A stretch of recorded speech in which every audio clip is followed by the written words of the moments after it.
Hello everybody, we are back with the Doldrums and we are on part 2, A Girl from the North of Paris, chapter 7. If you follow Rue de Gannon past the statue of the man who can walk through walls, continue down beyond the wooden windmill, slip through the narrow alleyway next to the yellow postbox, and follow along the bend, you'll arrive at Belmont Coffee and Cafe.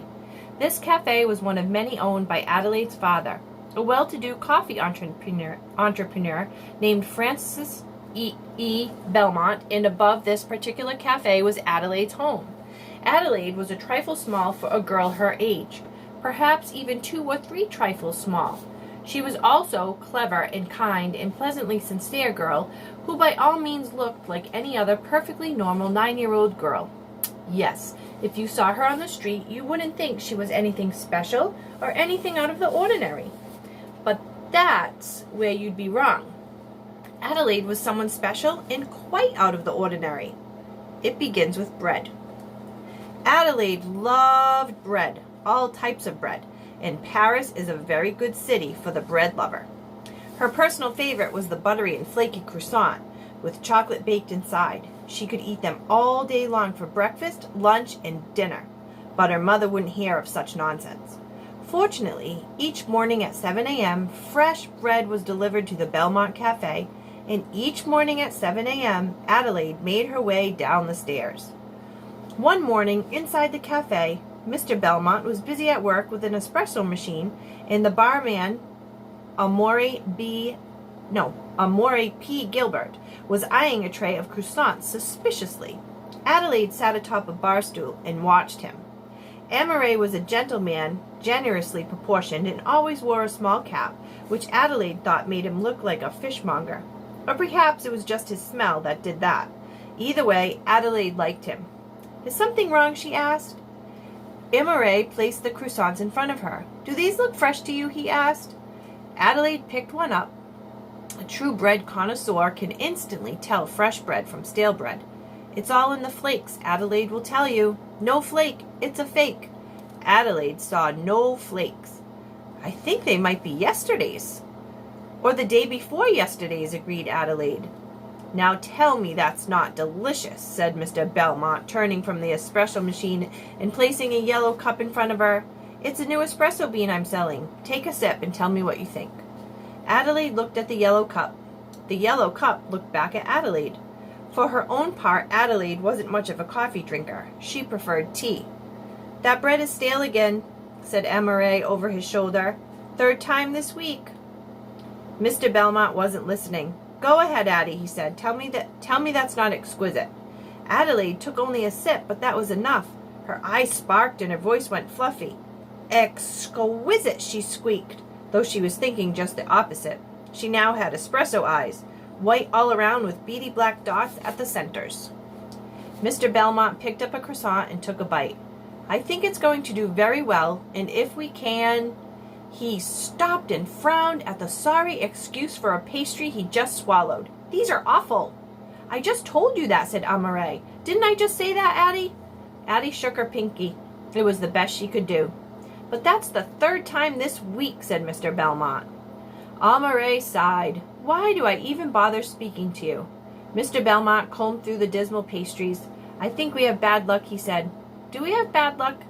"No," said Amore. "We have stale croissants." Adelaide blinked twice and slowly pushed the yellow cup away. She sorted through the bread, found 2 fresh croissants at the bottom, and said goodbye. On her way out, she passed a man who dropped a stack of papers next to the bar. She tilted her head sideways to read the headline. It said, "Le Petit Journal." "They had bad luck," Mr. Belmont said, and took another bite of the croissant, forgetting it was stale. Adelaide climbed the stairs back to her apartment. She stepped into the kitchen, set a wooden crate in front of the sink, and stood on top to fill a kettle with water. She then carried the kettle over to the stove, nudging the crate with her foot, and lit a burner to boil the water and make a cup of tea. She tapped her fingers against the counter, thinking the water never boiled fast enough when she had a croissant staring her in the face. "I mustn't," she insisted, and turned from the pastry. Her mother, Christine L. Belmont, was sitting at the kitchen table eating her breakfast. "Who are you talking to?" she snipped without looking up. Myself, Adelaide replied. Then tell yourself to pipe down. I can't enjoy my breakfast with you running at the mouth all morning. But how can I tell myself to pipe down and pipe down at the same time? She asked. Mrs. Belmont did not respond. Instead, she bit into her toast with a crunch, and crumbs fell onto her otherwise spotless exterior. She lit a cigarette and vanished in a plume of smoke. There are lots of different mothers in this world, but it's likely Mrs. Belmont would be at the bottom of almost everyone's list. Adelaide didn't really know her mother because Mrs. Belmont was rarely to be seen. That was nothing terrible. Adelaide preferred it, and if you had a mother like hers, you wouldn't be terribly upset if she was rarely around. Of course, sometimes it couldn't be avoided. Snails for the lady, said the waiter. And what will your lovely daughter be eating this afternoon? If you think she's so lovely, perhaps you'd like to take her, said Mrs. Belmont. I can have the necessary paperwork to you in 1 hour. The waiter blinked at her. Adelaide shrugged. But how can you say that? The waiter asked. This is your daughter. Mrs. Belmont lit a cigarette. Quite easily, monsieur, quite easily. I have a mole on my back. That mole belongs to me, but that does not mean I want it there. Adelaide made her tea, placed it on a tray with the croissants, and carefully walked up the stairs and out onto her rooftop. One croissant she gave to the pigeons, waiting patiently for their breakfast, and the other she dipped into her tea and ate, perched on the roof's edge alongside the birds. When finished, she licked the buttery flakes from her fingertips and spun around to watch as the whole of Paris, stretching out as far as she could see, came to life. One of the birds cleared its throat. Do you think you were a pigeon in a previous life? It asked. It's possible, Adelaide replied, but I doubt it. I think you were a croissant, said a second pigeon. If that's true, said the first, there's a good chance we ate you. You must have, she said, and then I became... Adelaide, shouted Mrs. Belmont. Adelaide looked down. She couldn't see her mother, but was nearly certain she saw specks of spit reflecting the morning sunlight. I'm right here, she replied. I know where you are. That's why I'm yelling. Now stop frolicking with those birds and get yourself downstairs. Don't you keep Madame Lambert waiting 1 more minute. Adelaide pulled the label off her tea bag, placed it in her pocket, and glanced at the pigeons as she loaded her tray. Eat her next time, she said. She'll come back as a snail. Mrs. Lambert was Adelaide's tutor. Adelaide was tutored at home, and the reason for this was ballet. Like most girls her age, Adelaide wanted to be a ballerina. Unlike most girls her age, Adelaide was a true prodigy of dance. At the age of 6, she was admitted and enrolled into the Paris Ballet Theater, and because her time was spent in countless lessons, rehearsals, and performances, she couldn't attend normal school.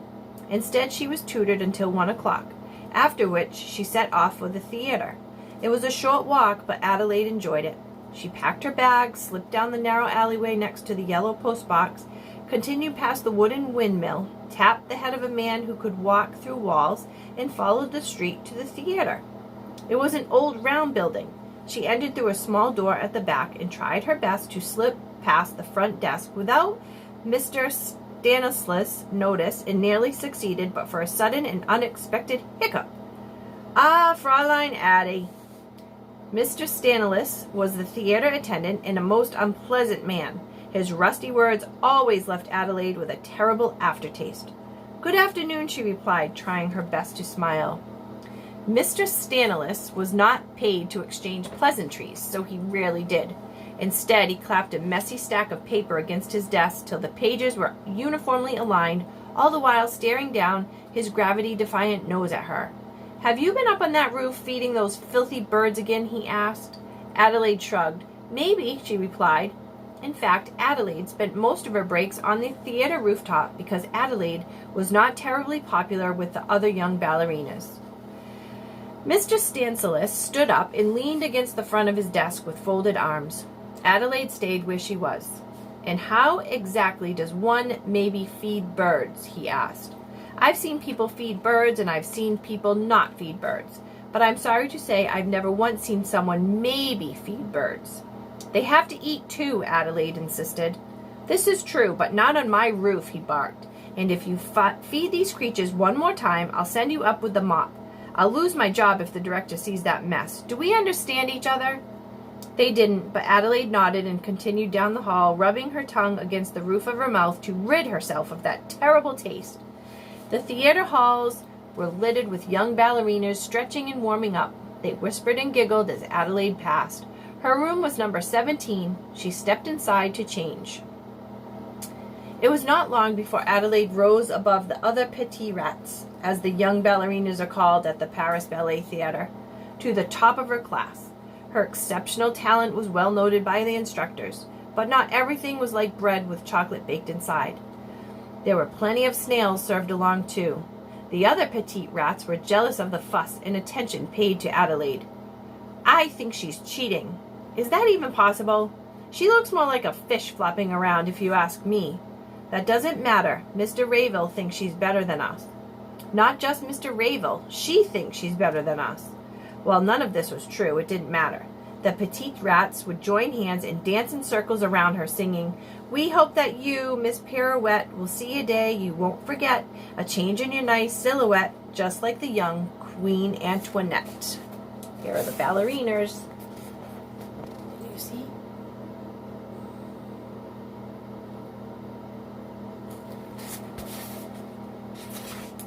Adelaide made her solo debut at the age of 8. It was a young person's concert, which meant tickets were sold at half price, and even then many seats were left empty. But that didn't matter to Adelaide. The performance began at 8, so she told her father to be there at 7, knowing even then he would still be late.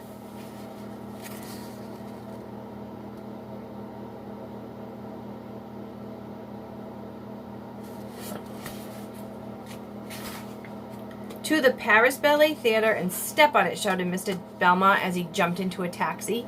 He dashed up theater steps and straight into the outstretched hands of Mr. Stanilis. "I'm sorry, but I can't let you in," Mr. Stanilis said. "But that's my daughter in there," Mr. Belmont replied. Mr. Stanilis peered at the stage through a glass window in the door. "The Fraulein?" he asked. Mr. Belmont raised an eyebrow. "If that's what you call her." "Well, rules are rules," said Mr. Stanilis with a sticky grin. "I'm not supposed to allow anyone in once the performance has begun."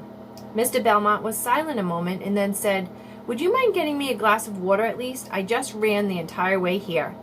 Mr. Stanilis sniveled. Mr. Belmont insisted. "Wait here," Mr. Stanilis said, slithering from his post. And once he was out of sight, Mr. Belmont slipped inside.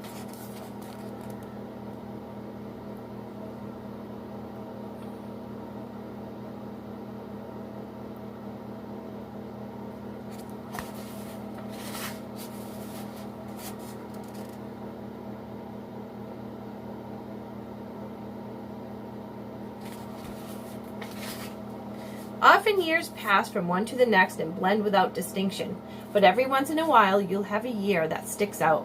It can be a good thing or a bad thing that makes it so. For Adelaide, it was her 9th year that stuck out, and the reason for this was a bad thing. It all began early one morning with the baking of bread.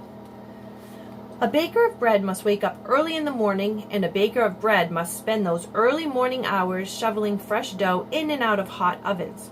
It's difficult life, but a necessary one, as this is the only way the rest of us can enjoy fresh bread. The bread supplier for Belmont Coffee and Cafe was a baker named Christophe, and Christophe was good at what he did.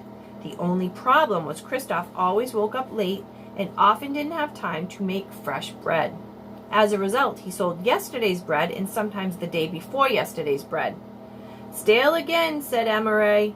"Not a flake in sight," said Adelaide. Mr. Belmont picked up the phone. "I understand, Christophe, but if you swindle me one more time with these stale croissants, I will find someone else." With the looming threat of losing his largest client, Christophe had no choice. He set 3 alarm clocks next to his bed and started waking up early every single morning to make fresh bread. Eventually, this began to have an odd effect on him. Christophe started seeing things that weren't really there, and seeing things that aren't really there has gotten lots of people into lots of trouble. Early one morning, after spending hours shoveling dough into ovens, Christophe and his partner, Nicholas, loaded their bread truck and set off for the Belmont Coffee and Cafe. Somewhere in transit, his mind began to play tricks on him. Christophe glanced into his side view mirror and thought he saw a single pigeon chasing the truck.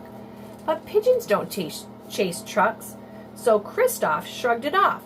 A moment later, he thought he spotted 5 more. He turned to Nicholas. "Did you see?" "See what?" asked Nicholas. "Maybe I'm just what?" Christopher shook his head. "Never mind," he said. Nicholas raised an eyebrow and the volume on the radio. As Nicholas did this, Kristoff was quite certain he spotted no fewer than 37 birds in hot pursuit. No, he couldn't be crazy. He saw them as clearly as you now see this book. "We're being hunted," Kristoff shouted. "Hunted by who?" said Nicholas calmly. "Not who, pigeons." Nicholas peered into his side view mirror. He blinked twice and then once more. The elusive birds did not appear. "You haven't been at the crepes and cider again, have you?" he asked with concern. Kristoff adamantly denied the charge. "It's the bread. They want my bread." He slammed on the accelerator and went barreling down the street. Nicholas tightened his seatbelt. In truth, the only pigeons to be found were the ones perched atop Adelaide's rooftop, waiting for her, and more importantly, their breakfast.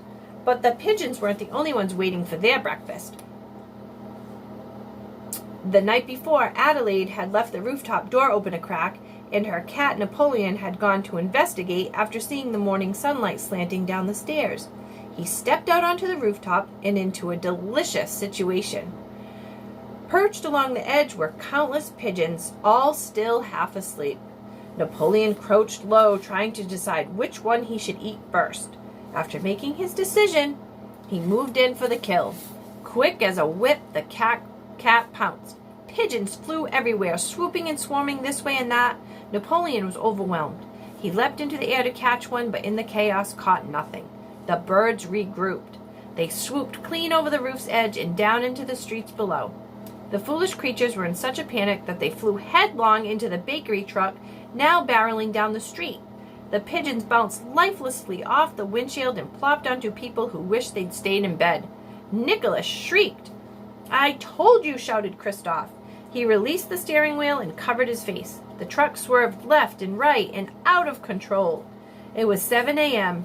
Adelaide stepped out her front door. The bakery truck screeched sideways down the street. The tires were about to explode. Pigeons swarmed. People shouted. Croissants rolled. Everywhere there were feathers. Adelaide stared with espresso eyes. These sort of things don't happen. The bakery truck smashed sideways into a lamppost and all fell silent. But the impact dislodged the lamppost from the sidewalk. The lamppost wavered. An airy moan of metal sounded when a moment later, the lamppost fell. Adelaide was too shocked to move in time. "I'm going away for a short time," Mr. Belmont announced one afternoon. 2 years had passed since the bakery truck incident, and Adelaide was now nearly 11. It had been a foggy 2 years for her, and she emerged from the fog with a wooden leg. She was no longer enrolled at the Paris Ballet Theatre, but was still tutored at home. She wasn't sure what to think about all this, so she didn't. She didn't want to talk about it either. No matter where she went, people would stare. The polite ones would pretend they didn't notice. So Adelaide stayed home, and while her father was away, busied herself with Amoret in the cafe. One afternoon she was sitting at the bar playing cards with Amoret when a short, disgruntled-looking man approached. He placed his order and proceeded to stare most impolitely at her leg. "You pick up a bad penny or something?" he asked. Adelaide stared at Amoret over her cards. He grinned and leaned against the bar. "You want to tell him, or should I?" "I think it's best if you tell him," she replied, choosing a card. Amoret glanced at the disgruntled man. "What do you know about crocodiles?" he asked. "Crocodiles?" the man repeated. Adelaide nodded. "Chewed it clean off," she said, and she played her card. Amoret placed one atop hers. "Nasty creatures they are," he said. "Horrible teeth," she added. Amoret and Adelaide laughed as the disgruntled man left without his coffee. Later that day, Amoret went to the opposite side of Paris to check in on another Belmont cafe. Adelaide made a cup of tea and slipped into the back of the shop. She wove through a mountain of boxes labeled Belmont coffee, and rogue beans littered across the floor. Against a shelf was a table struggling to support a large ham radio. It looked like something the military would use, but it was only Amoret who used it. The radio was a hobby of his, and he spent most of his breaks sitting before it. The chair squealed as Adelaide sat down and took a sip of tea. The machine looked complicated, but she clicked the on switch and twisted the knobs, as she's seen Amaret do countless times, saying bonjour into the microphone as she did. Brochure, returned the static voice of a boy. Adelaide leaned forward. Oui, bonjour, she replied. Free brochure? Oui, bonjour, said Adelaide, thinking this boy not too bright for simply repeating what she said. Thanks, but I'm not interested in a free brochure. At this, Adelaide realized the boy was speaking English. She quickly said hello, but the connection was lost.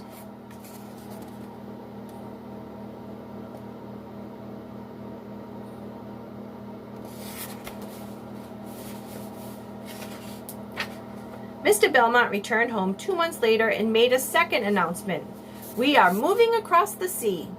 As a general rule, almost anyone who lives in Paris never wants to leave it. But as with most rules, there are a few exceptions. Mr. Belmont was one such exception. He thought Adelaide needed a change of scenery.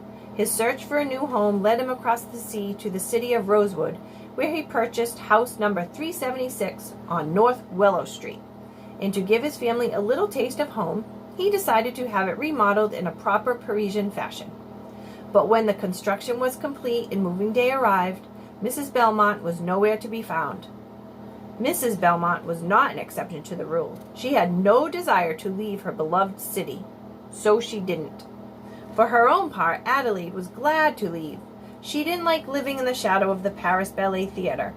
She packed the last of her belongings into her suitcase and followed her father to the docks. They walked up a gangplank and stepped onto an ocean liner. After a few days of sea breezes, Adelaide saw seagulls and then she saw land. She disembarked and made her way through Rosewood Port and stepped outside. There was a pleasant breeze at her back and she was glad to be somewhere new. She looked out at the twisting streets leading away from the port. The city wasn't half as big as Paris, but seemed just as old. There was the beginning of a canal lined with tall buildings, and she wanted to take a closer look, but her father called to her. They piled their luggage into a taxi and hopped inside. Where to? Asked the cab driver. To 376 North Willow Street, Mr. Belmont said. He raised an invisible glass in the air. Into a change of scenery.